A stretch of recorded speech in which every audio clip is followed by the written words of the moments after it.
부동산 정책 발표 이전에 정부와 여당이 비공개로 협의를 진행을 했다는 거예요. 앞으로 부동산 규제는 더욱 나올 거라고 예상이 됩니다. 정신 바짝 차리시고 5년간 버티시면 될 거라 생각이 들고, 네, 안녕하세요. 송하나입니다. 이재명 대통령께서 기자간담회도 있었고 그 자리에서 부동산 정책에 대한 생각을 말씀을 하셨습니다. 그리고 김어준의 뉴스공장에서도 진성준 의원이 나와가지고 이재명 정부에 대한 부동산 정책 그리고 앞으로의 스탠스 이런 것들을 말을 했는데, 거기에 대한 내용을 정리를 하고 그리고 제 생각도 말씀드릴 수 있도록 하겠습니다. 시작하겠습니다. 자, 요거는 김어준의 뉴스공장에 나와서 진성준 정책위원장이 나와서 발언한 내용이에요. 부동산 정책 발표 이전에 정부와 여당이 비공개로 협의를 진행을 했다는 거예요.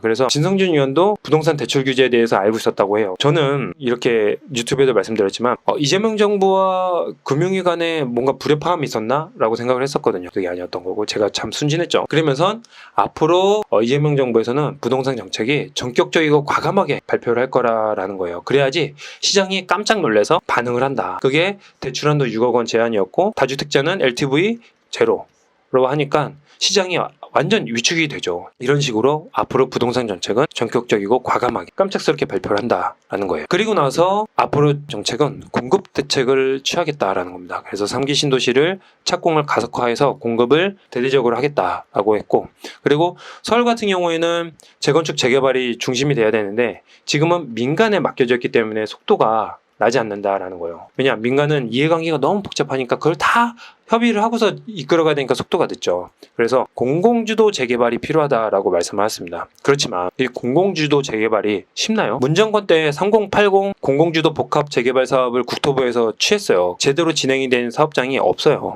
제가 알기로는. 그리고 작년에 제가 매수했던 것도 이 3080으로 진행이 되다가 동의율이 안 나와서 무산이 됐습니다. 왜 그러냐? 이거는 LH의 소유권을 넘기는 식으로 진행이 됐어요. 그러다 보니까 소유주들의 원하는 방향대로 사업이 진행이 될 수 없다라는 걸 알고 있죠. 요즘은 투자자들이나 소유자들이 다 똑똑해요. 그러니까 동의율 자체가 안 나오죠. 저는 만약에 이 공공주도 재개발로 진행이 되려면 엄청난 인센티브가 있어야 된다고 생각을 합니다. 이것도 전격적이고 과감하게 나와야 되는 거예요. 그렇지 않으면 공공주도 재개발 동의율 받기 쉽지 않아요. 지금은 쌍팔년도 시절이 아닙니다. 민주정권이라고 자처한 정부에서 정책이 이러하니 소유주들 주류를 틀어가면서 할 수 있을까요? 못해요. 반발이 엄청날 거라고요. 반발이. 그러면 소유주들한테 과감한 인센티브를 줘야 돼요. 그렇지 않은 이상 쉽지 않아요. 그런데다가 이 공급정책 말을 하면서 이 공공임대주택을 어떻게 하겠냐, 소셜 믹스를 더욱 강화하겠다는 거예요. 지금은 소형주택으로만 이루어져 있고 그리고 임대동이 따로 있잖아요. 그리고 임대주택과 일반동이 별도로 출입할 수 있게끔 하고 심지어는 가벽도 설치가 돼 있고, 그래서 계층 분절을 가속화하고 있는데 이거를 소셜 믹스를 강화를 해가지고 어디에 임대주택이 있는지 모르게 하겠다는 거예요. 물론 이게 맞아요. 저도 이걸 맞다고 이성적으로 동의하고 있고, 그렇지만 제가 소유주 입장에서 보면 이거 원치 않습니다. 솔직히 이게 이성적으로 맞는 건 아는데 이게 감성적으로는 이걸 동의하기 어렵다니까요. 그래서 이 소셜 믹스까지 강화하면서 공공 주도로 하겠다? 이게 의문입니다. 저는 어떤 인센티브를 줄지는 모르겠지만 쉽지 않을 거라 생각이 듭니다. 공급이 주지 않게 되면 어떻게 될까요? 전세가나 월세는 더 오르겠죠. 저는 공급이 쉽지 않을 거라고 생각이 들어요. 물론 3기 신도시는 진행이 될 거라고 생각이 들지만 이 서울 시내에서 공급은 더 힘들 거라고 생각이 듭니다. 앞으로. 그리고 이런데도 부동산이 꿈틀꿈틀한다. 그러면 토지거래 허가구역이나 투기과열지구 등 기타 행정조치를 더 취하겠다라고 말씀하셨습니다. 국민 자산의 대부분이 부동산에 편중이 돼 있다라는 거는 다들 알겠지만 투자할 만한 곳이 부동산밖에 없죠. 그런데다가 지금은 어느 정도 주식시장이 좀 움직여서 3천까지 돌파를 했지만 아직 국민들의 인식을 바꾸기에는 아직 시간이 너무 짧죠. 그리고 기업이 성장하는 만큼 주식도 상승하는 거고, 이 주식이 상승하는 만큼 부동산도 상승할 수밖에 없어요. 미국 봐봐요. 미국 부동산은 저렴한가요? 안 그렇죠. 실리콘밸리 보면 억대 연봉을 받는 IT 종사자들이 캐빈에서 자요. 캐빈.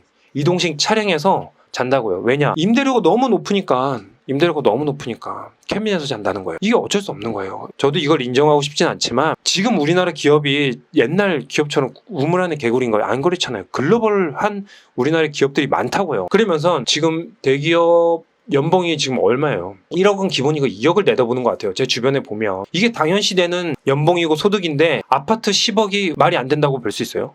말이 되죠. 이제 20억이죠. 20억이 말이 되는 가격 아닌가요? 20억이? 여러분들 이거 받아들이고 인정을 해야 돼요. 근데 정부는 아직 이거를 인정하지 못하는 것 같아요. 정부는. 왜 기업만 올라가야 되죠? 왜 부동산은 상승하면 안 되는 거죠? 기업이 성장한 만큼 그리고 그 근로자들이 소득이 늘어나는 만큼 부동산도 상승할 수밖에 없는 거예요. 이게 당연한 이치라고 이치. 왜 이 이치를 인정하지 않냐고 이거. 그래서 저는 이재명 정부의 말만 듣고 부동산 투자를 하지 않으면 안 된다고 저는 생각을 하는 겁니다. 부동산 가격 안 꺾여요. 그리고 이 부동산 투자라는 사람들 그리고 소유자들은 더 지능화됐어요. 왜냐? 문재인 정권 때 단련이 됐잖아. 쉽지 않다고요, 진짜.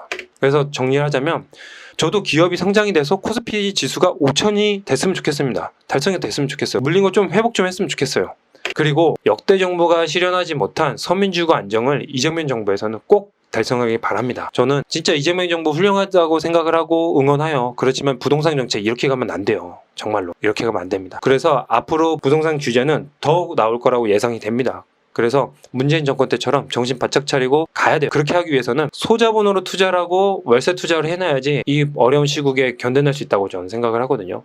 여러분들 정신 바짝 차리시고 5년간 버티시면 될 거라 생각이 들고 오늘 영상 마치도록 하겠습니다. 고맙습니다.